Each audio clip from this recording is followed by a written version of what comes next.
Do you want to know a secret? It's a dangerous secret that will have the FBI hunting for you. It's a shocking secret that will shake an entire country's perception of their government.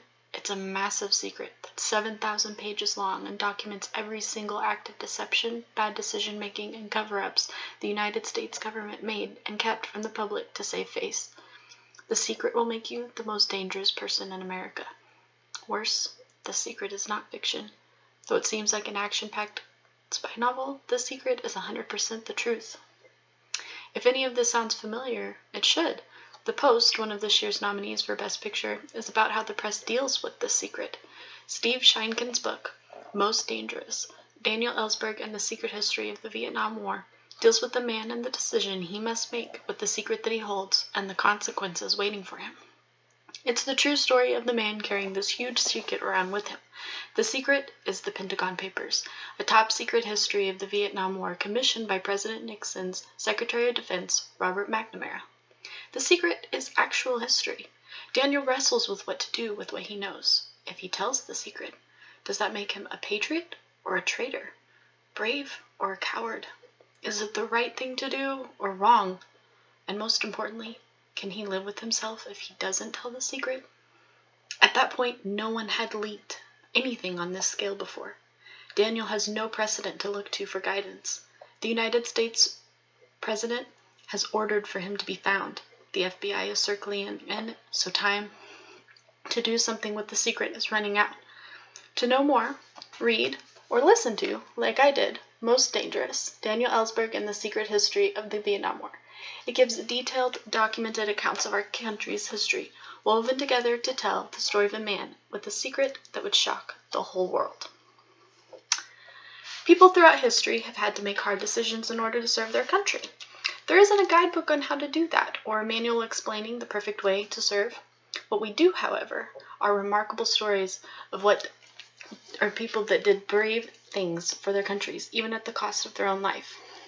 Women Heroes of World War I, 16 Remarkable Resistors, Soldiers, Spies, and Medics by Catherine J. Atwood documents 16 of those amazing stories. What makes these even more impressive is that during this time period, most women didn't have the same rights as men. They couldn't vote or be soldiers, but that didn't stop them from being a part of the Great War. They served despite the barriers holding them back. Imagine, it's the Great War, and your small tiny mining town of Los, France has just been invaded by German troops. They are ruthless, destroying property, executing anyone they believe to be spies, and entrenching themselves in your home to be your new ruler. This is the true story of Emilienne Moreau, a 16-year-old girl who had been studying to become a teacher. She had no dreams of being part of the war, but when the war came to her, she chose to act. It started with risking her life to tell the French reinforcements to turn back around, because she knew that they were walking straight towards German machine guns. And Emilienne didn't stop there. Next, she took it upon herself to teach children who no longer went to school. She made mental maps of where German defenses were located, and when Scotsmen showed up to try and liberate the town, despite not knowing any English, she was able to lead them around the Germans so that they could attack at the weakest points. Though she'd never held a gun before, she picked one up and killed 2 German soldiers in order to save wounded soldiers' lives.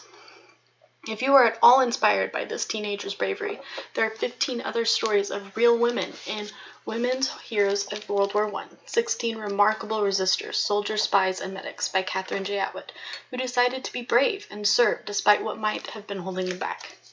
One had recently attempted to end her own life. One had been disowned by her family because of a man she chose to marry. Several others found themselves thousands of miles away from their homes. And despite all of this, they chose to be remarkable women. They chose to become heroes.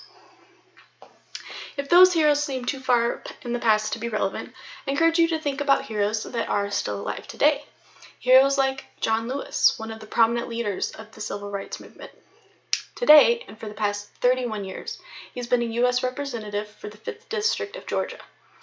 Representative Lewis worked with author Andrew Aden and artist Nate Powell to create his first-hand account on his part of the civil rights movement in a graphic novel called March, Book 1.